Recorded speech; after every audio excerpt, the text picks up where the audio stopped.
Hi, I'm James Shillinglaw, and I'm here with a familiar face if you've been watching Insider Travel Report over the years, Chris Austin, who is Senior Vice President, Global Marketing and Sales for Seabourn. And obviously, a lot's going on with the cruise business, with the COVID crisis. We're going to get the lowdown from Chris on exactly what's going on, what the plans are for recovery, and how Seabourn is supporting travel advisors at this crucial time. And we're going to find out about all that and more on Insider Travel Report. Now, first of all, Chris, how are you and where are you? That looks sneakingly like the Thomas Keller restaurant on board a ship. How did you get on? I'm shocked. Well, Jim, I said there's no getting past you, is there? Well, first of all, good day to everybody. It's a sincere pleasure to obviously be with all of you today. And yes, I would love to be on Seabourn Venture in the Thomas Keller restaurant, but I'm actually leveraging our virtual technology that we have available to us, and my backdrop just happens to be the picture of the Seabourn Venture's Thomas Keller restaurant gym. But I think the day we can both actually be having a wonderful dinner will mark a pivotal point in the timeline in our future. So I can't wait to host you in the TK restaurant there. But I'm well, and it's great to know you are. And of course, I want to ensure and hope that all of our listeners today are very well as well. And of course, all of those who are close to you are well too. Our corporate headquarters are in Seattle, so I'm in Seattle working from my home, and unfortunately, I seem to be doing longer hours, Jim. And everyone is, right? Sorry? Everyone is. They are. There's a strange situation that's happened whereby, we have no guests on our ships, but we're working longer and we're working harder. But we've got to work hard to obviously get ourselves through this, and we will do exactly that. So the sun is shining in Seattle, and I hope it is where you are as well. Well, at the end of this, we're going to talk about the virtual food and virtual wine you're going to send to me from the restaurant in the back. But we'll talk about that later. Let's talk a little bit about how Seabourn has been dealing with the COVID-19 crisis. First of all, you officially paused operations when? Yeah, no, we actually paused our operations a few weeks back, obviously, Jim. And, I think everybody's pretty aware, actually, that we extended our voluntary pause of global operations for our 5 ships through to basically, mid-October and early November. And it's by ship, because we've actually locked in the pause through to basically the end of a particular season. So like the end of the Alaska, British Columbia season for Seabourn Sojourn. So we're paused through to October the 13th there. For Seabourn Encore, the European season, so that's October the 19th. Seabourn Quest, Canada, New England, that's through to November the 6th, etc. So I really do encourage actually our advisors to, we have all the information on our website, but it's by ship, and then we pause through to those points. But to the first part of your question, Jim, how we've been dealing with it, I think I can be very honest and say we weren't prepared, certainly for a global pandemic and a total shutdown of obviously guest operations across our entire fleet. But I am pleased to say that actually our teams have really come together. We're being creative, we're thinking outside the box, we're developing solutions, writing new code, creating brand new processes, to support the, inordinate amount of work that is required at this time. And I think, like many, we've been working what seems like 24/7, 7 days a week, and actually I think for many it still is 7 days a week. It's a continual focus. But we've had to make difficult decisions, Jim.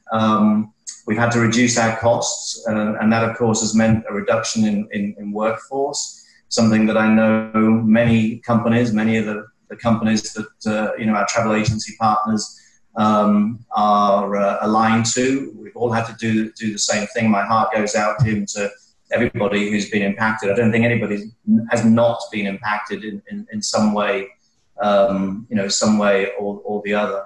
And I think, for myself, I've taken a personal approach to engage with many people, more than I probably did even before, including obviously my own team around the world, colleagues in the company, our sister brands in the Carnival Corporation, and of course, most importantly, our travel advisor partners.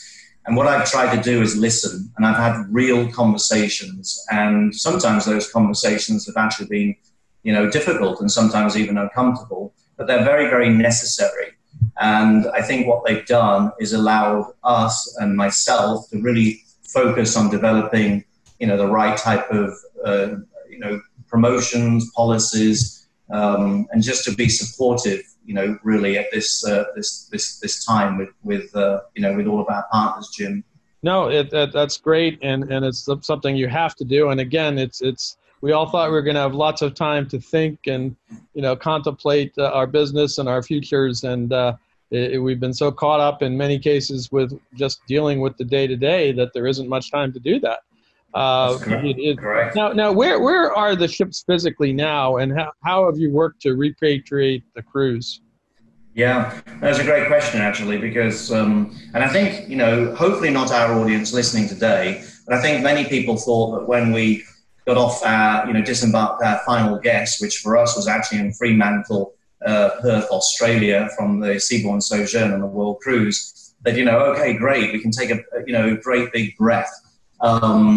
And probably that breath didn't last long, actually, because crew repatriation has been a huge focus for every single cruise brand, I know in the world, and especially obviously for ourselves.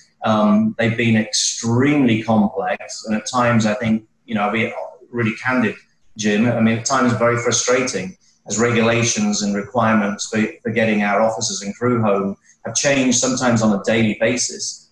We're absolutely, I have to say, if there's any doubt, Seabourn is committed to taking care of our team members and obviously getting them home to their families. We have no vested interest in keeping a crew member, on our ship.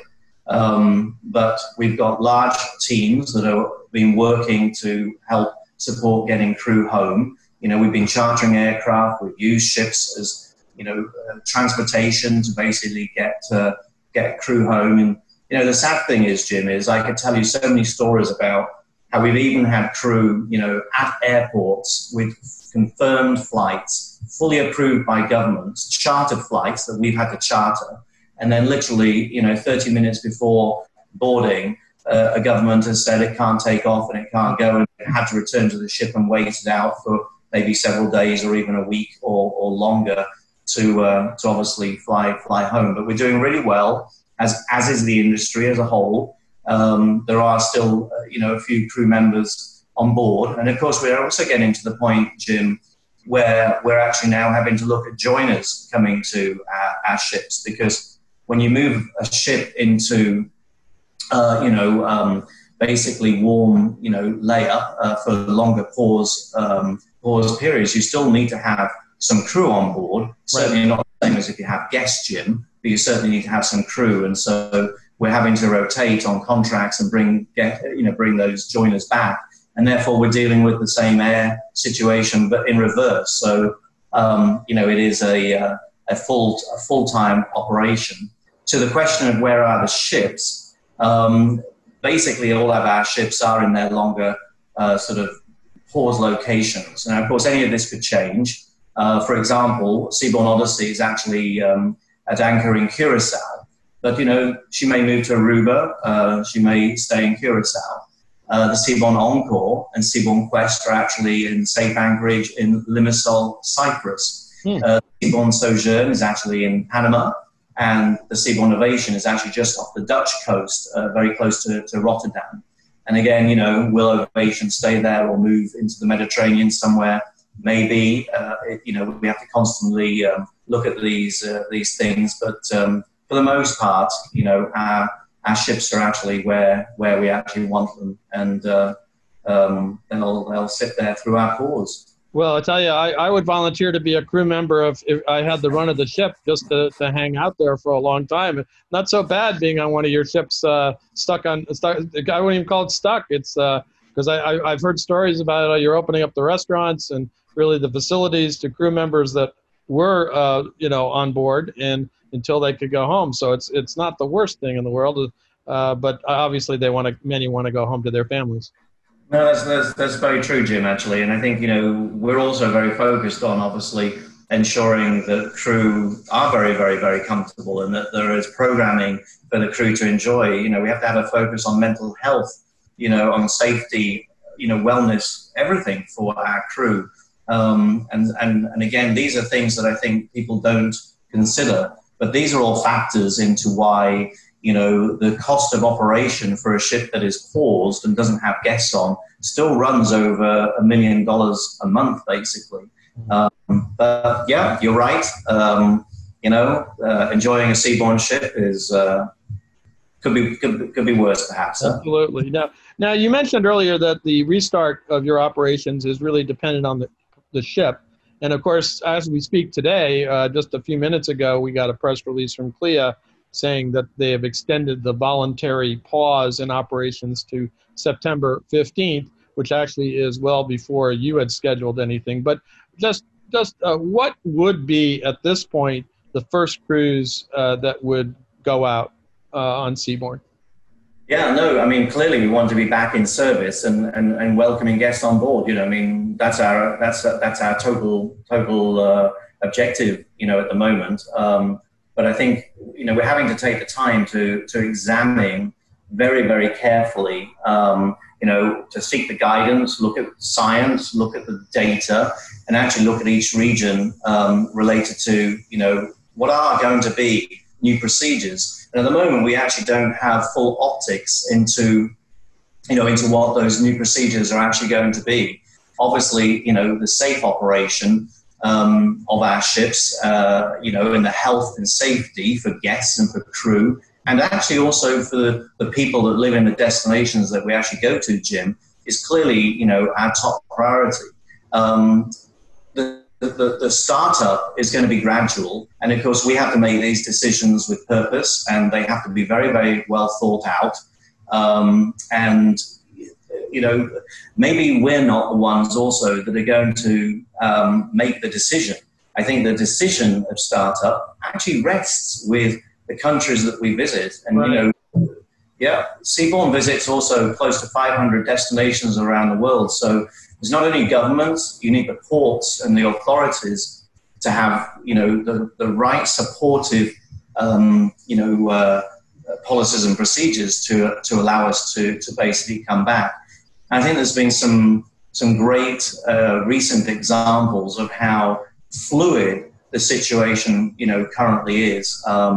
And as you just said, with obviously the clear announcement that we're all voluntarily pausing further, through to September, which obviously doesn't impact Seabourn because we were really one of the first brands, especially in ultra luxury, to do a pause much further out. And I have to tell you, and I have to thank the travel advisors that actually wrote to me, Jim, because many wrote and said thank you, which somewhat surprised me. But then I reflected and thought, you know what? Constantly doing 30-day pauses puts an awful lot of work on our travel advisor partners, and it's something we didn't want to do. We'd analyzed, and we had taken, a very careful thought over, a number of weeks, obviously, to make the decision about when do we pause. But when you look at where your current occupancy was, when you look at how much cancellation, attrition you were getting for every voyage, when you looked at the airline industry or the lack of the airline industry, when you looked at the age of our guests, when you looked at health concerns, when you looked at government policies, port closures, it was very obvious that, we had to do an extended pause. And as I say, we have to take the same due diligence for all those factors around startup. But I'll sort of conclude by saying what I said at the beginning to answer your question, Jim, and that is obviously, our full focus is on startup. We don't make we don't make widgets. We only sell wonderful vacations and extraordinary experiences to, for travelers to discover, our amazing world. So we've got to get back to business, but we're going to need the guidance and the science and the data to give us the direction of the actual when will that be. Absolutely. Now, you spoke about travel advisors and them thanking you for not keeping this 30 days. Everybody's wondering when they're going to restart. And of course, every time you do that, you had cruises that they had booked. And I guess what you've been doing with them is trying to, by offering future cruise credits, by rebooking, and that's the work most of travel advisors have been doing for the past few months. We thought it was, an onslaught at the beginning, but actually it really, every time there was an extension of the pause, they had to keep working at that, I would expect, because obviously you had cruises booked all year long. And so is that what you've been doing with travel advisors during this period? As the pause keeps getting extended, and are most customers taking advantage of those future cruise credits? Yeah, no, a great question. I think one of the most, fundamental early decisions that we had to make, Jim, was actually to ensure that we were going to protect our travel advisor partners. And again, I think I'm not speaking as Seabourn now. I think I speak for the entire cruise industry that we wanted to ensure the health of the travel advisor, because quite frankly, the health of the travel advisor community has a direct correlation to the health of the cruise industry. In fact, the health of the hospitality and the travel industry globally. So it's critical that, we've helped our advisors, and we've helped them by obviously committing to pay commission in full on paid in full bookings for all the pauses and for any cancellations prior to that as well. And then, of course, we're helping them by paying commission as well on the future cruise credits that we've given.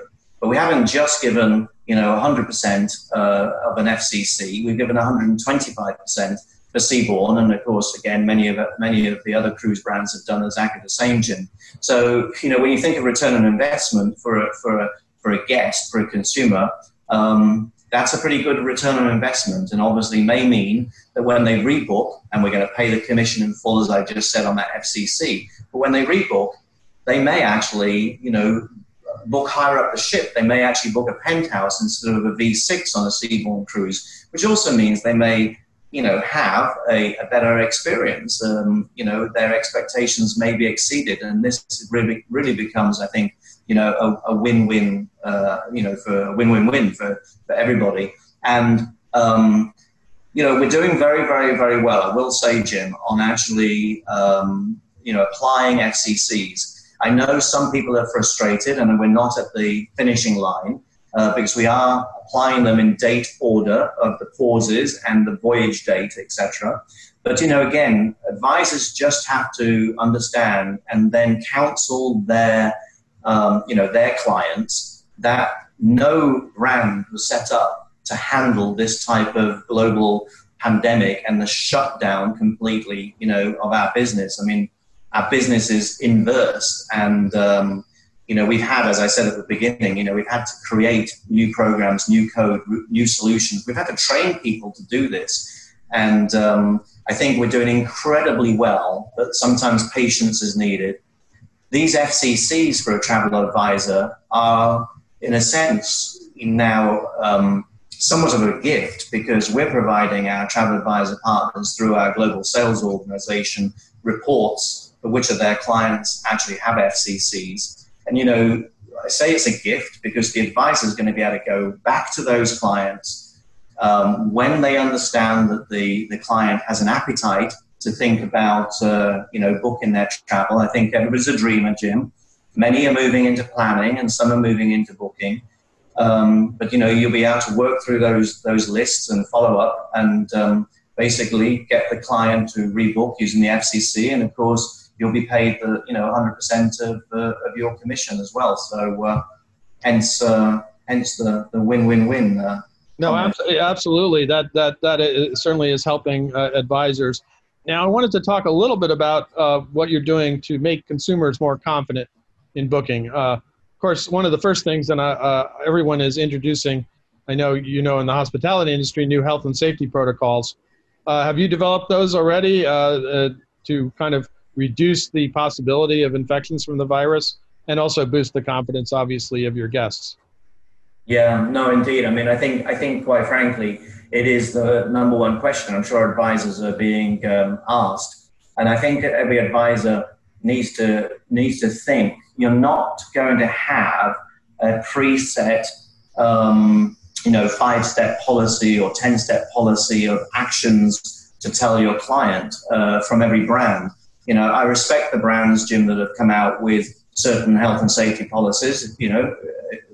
If that's what they wish to obviously communicate now, that's clearly their decision. I think very much for Seabourn, we're taking the leadership, obviously of our CEO and the corporation, which is we've got to await the guidance and we've got to look at the science. And I think we learn every single week about the virus. I mean, 2 weeks ago, the World Health Organization came out and said one thing on a Monday, and by Tuesday morning, they were retracting that and actually telling us something a little bit different. In fact, a lot different.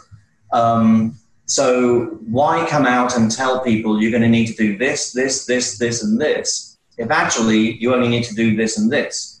And so I think, we don't want to actually, I recognize confidence is going to be in the knowledge of what's going to happen. But, does it build much confidence to tell people you have to wear a face mask on a seaborne ship? Because quite frankly, we don't know if you will have to.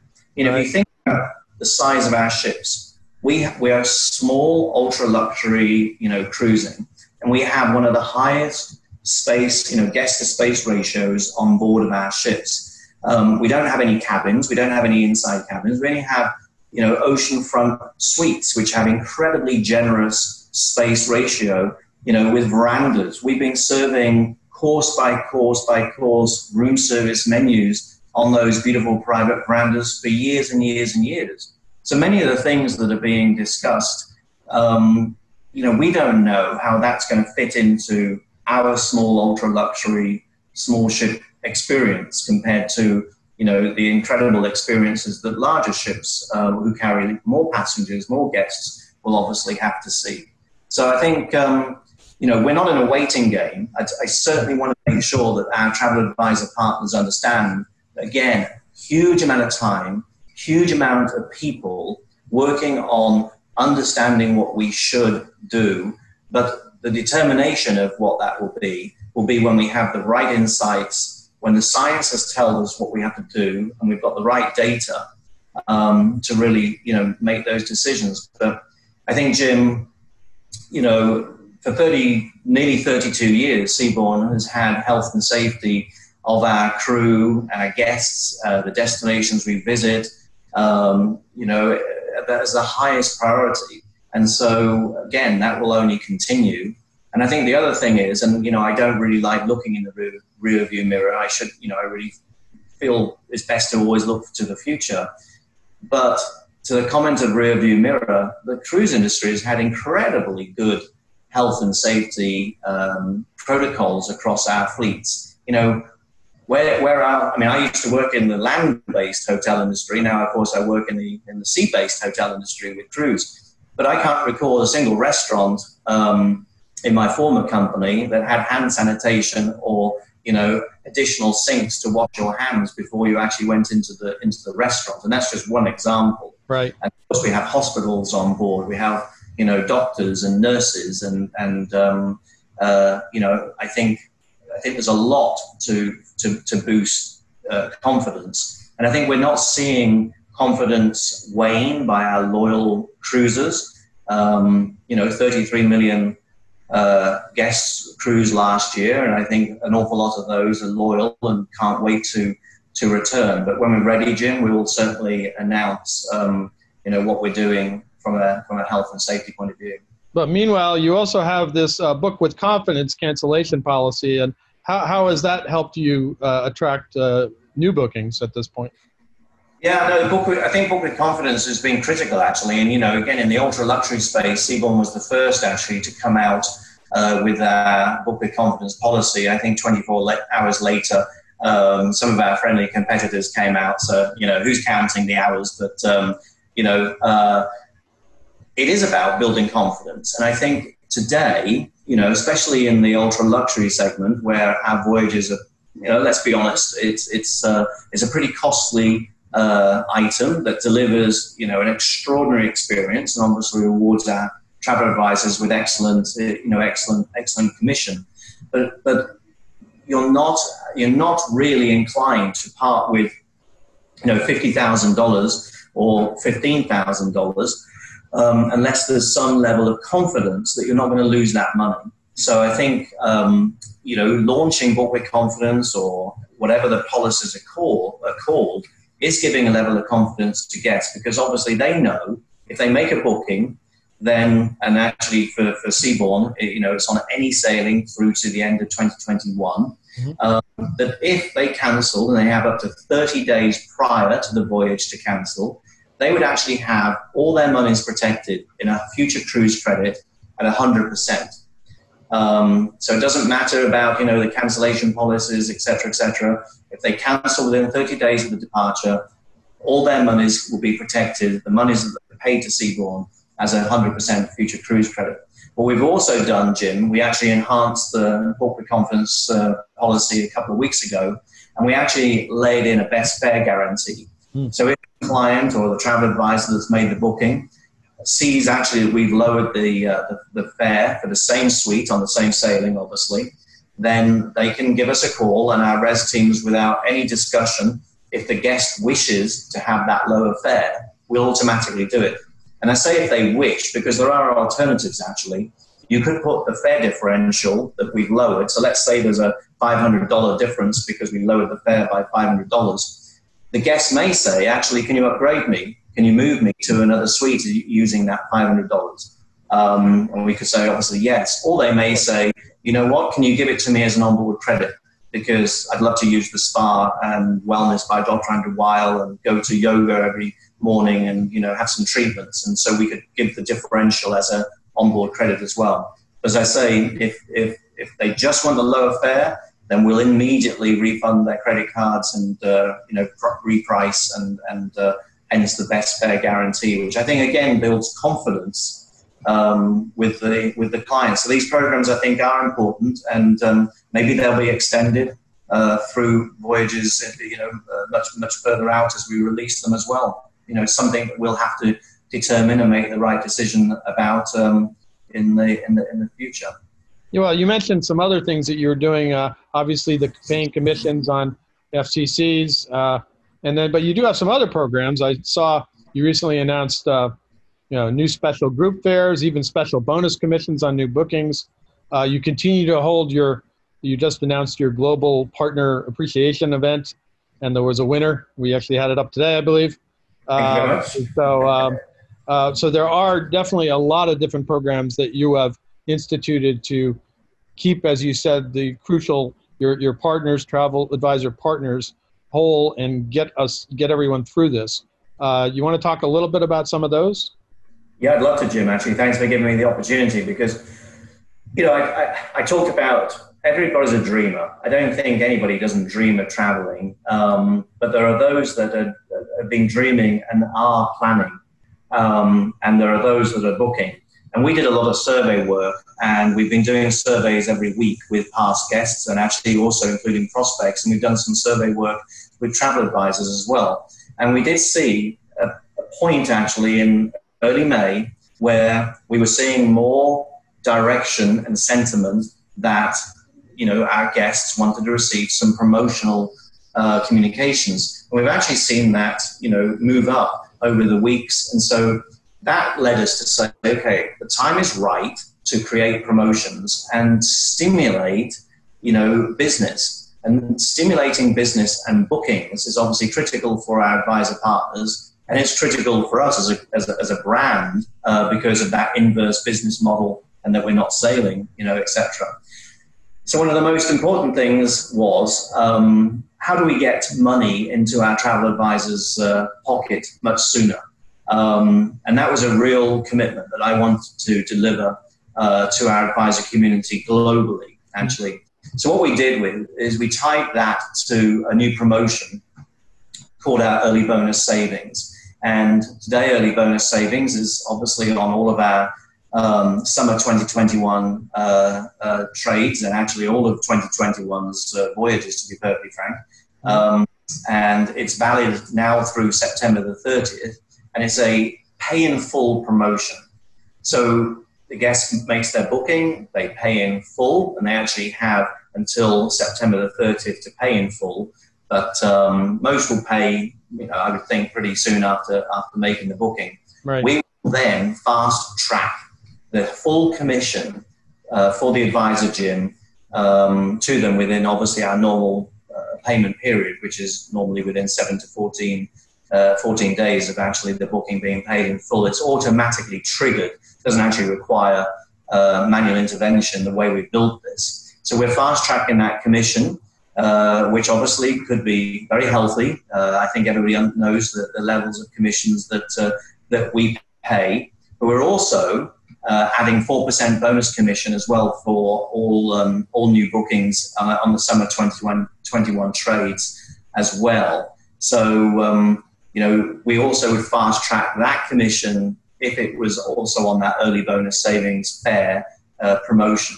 So that's really, really critical, getting money into the pocket of the advisor. And then, for any bookings they make that aren't obviously paid in full, they'll still earn the bonus commission, which when it comes in, obviously is going to be a significant amount. I think it's a very bold move because 4% for Seabourn is pretty significant hard dollars as well.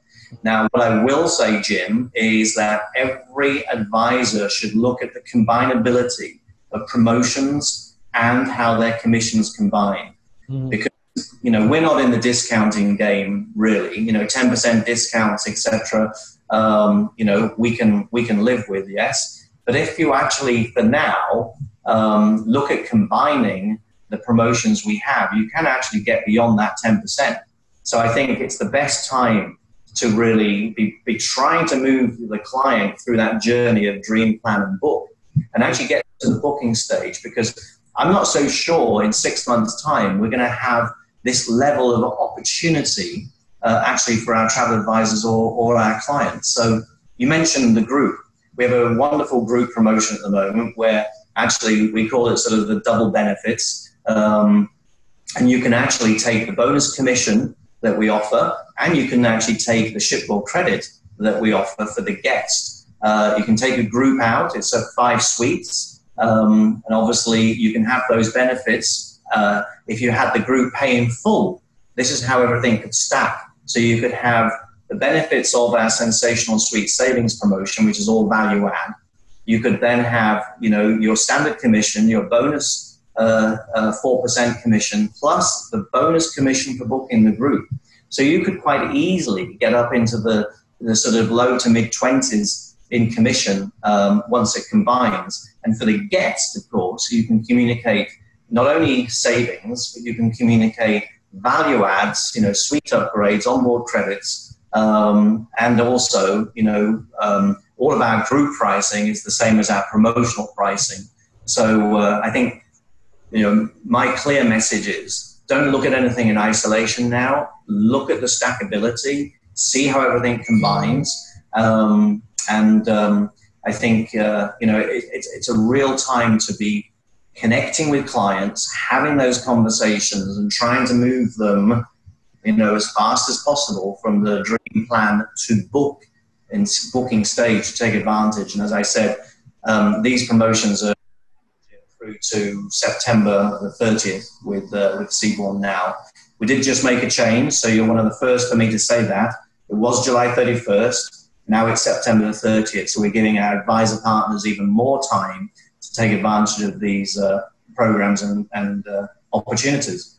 That's great news. And just from the beginning, are you starting to see any bookings for either later this year or into 2021 that you would attribute to these programs, or maybe just people suddenly deciding I got to get back in the water?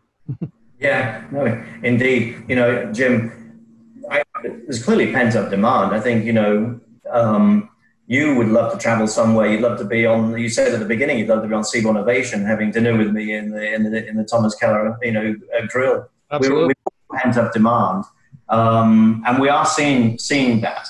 Now, most demand is for the summer business. You know, we're actually doing very well for the Alaska season. We're doing very well for the Mediterranean, Northern Europe, and then the Canada, New England voyages, which are, of course, the back end of the summer of 2021. Advisors that think their client who wants a specific suite on a specific sailing can wait, for Alaska or the Mediterranean, then, they probably should again encourage them to book, because, if they're very focused on a particular suite on a particular deck, that may be already booked. So we're actually ahead of pace. We are ahead of pace pretty well for Alaska. And I just love that we're not saying we're negative for 2021. To be on a year-over-year basis and to be positive is a massive story. And I will be honest with you, nearer term, I think there's a lot of caution. And obviously, it is around not knowing what are all those requirements. I think we have a lot of confidence that by the time, summer 2021 rolls around, or, spring, that this will be in a completely different situation. I will go back to reiterating, though, we absolutely hope that we will be sailing in the Caribbean and in our winter voyages, and we're focused on that. And as soon as we can say we absolutely are, then I think our advisors will be supporting all of those voyages, because it will be an amazing opportunity again for earning commissions and getting paid in a near term. Absolutely. Now, one question I forgot to ask, because you had a new ship coming out, I believe, next year. Is Seabourn Venture. It's a luxury expedition ship. It's your first dedicated expedition ship. What has all this done to the schedule for that rollout, or really hasn't it affected? I have to believe that the yard you were using did have some delays, but maybe they're back on track now. Yeah, that's a great question, Jim. And I think, we're super excited about the launch, actually, of Seabourn Venture. I mean, she's going to be, an extraordinary ship. She's purpose designed, purpose built, for the ultra luxury expedition market. We are currently in discussions with Fincantieri, actually, the shipbuilders, to determine, if there's going to be a delay, and basically if there is a delay, for how long.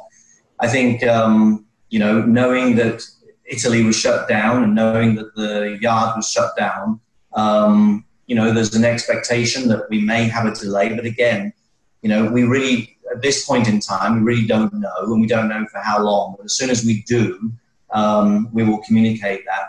I think, what I just want to reassure, though, with everybody is actually, Seabourn Venture is going to deliver an unrivaled guest experience for travelers seeking an ultra luxury expedition journey, whether it's in the Arctic, the Amazon, whether it's in Antarctica. She's PC6 polar class, 132 oceanfront suites. She'll carry 264 guests. We actually, as you know, Jim, because you ran this story, she's featuring the first 2-story Grand Winter Garden suite, which will give a stunning, 2-story seamless glass. Think of the vista that you'll be looking at out of there. And of course, we'll have our 2 custom-built submarines as well. So guests will obviously enjoy have the option to enjoy what's below the ocean as well as above. And we'll have 24 Zodiacs and obviously very, very experienced expedition leaders on board. So we're still very, very excited. And the good thing is we are seeing excellent bookings for Seabourn Venture, and especially into early 2022, because those voyages are, of course, all available. So definitely a strong interest, which doesn't seem to be waning, Jim. No, it's great. And I do remember when I attended your press conference, I believe it was in Melbourne, Australia, talking about, that seems so long ago, Chris. That was about a year ago, where we first learned about the suites, and we had a lovely meal and heard all about it and saw some of the renderings. So we are looking forward to that ship.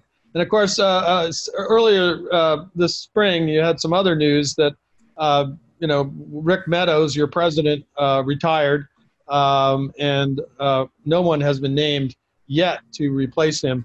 I know you're not in charge of that, but otherwise, who knows what would have happened. But what is there any sense of when there will be a new president for Seabourn? And at the moment, who is overseeing the line?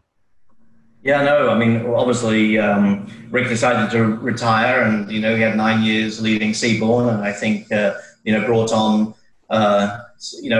obviously basically all of our new ships, and created great innovations, great partnerships. Like the partnership we have with Chef Thomas Keller, the partnership with Dr. Andrew Weil. Really put his DNA and thumbprint on the Seabourn brand, and we certainly wish Rick all the very, very best, and in whatever his next chapter will be. I'm just so proud to work with an incredibly talented team at Seabourn. We, of course, have the stewardship of the Holland America Group and, of course, a Carnival Corporation to support us.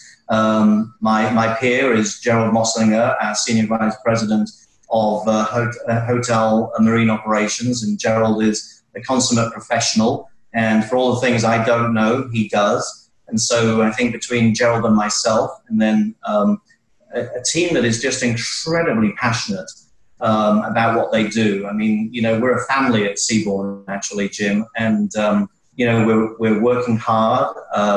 Obviously, Gerald and myself report up to Stein Cruz now, our CEO of the Holland America Group, and Stein constantly gives us the required direction that we have. So you're right with your summation that I certainly don't have the decision on telling you, what is to come. All I can tell you is that we're really not worrying about that. We're just focused on the job at hand, doing the right thing for our guests, for our advisors, for our team, our colleagues, and really getting back into service and delivering, the finest ultra luxury travel experience in the world. So, but to Rick, if you've tuned in because you were bored of whatever you were up to, I say hello. No, and I'll say hello to Rick too. He's been a good friend over many years. He has. In two stints at Seabourn.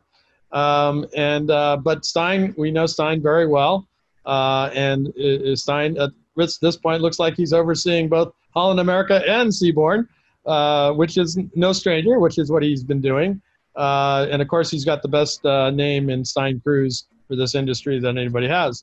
So it's going to be interesting to see what happens as we emerge from this crisis. And maybe it will just be Stein from now on. We'll see what happens. But I do hope everything goes well with you and with the line.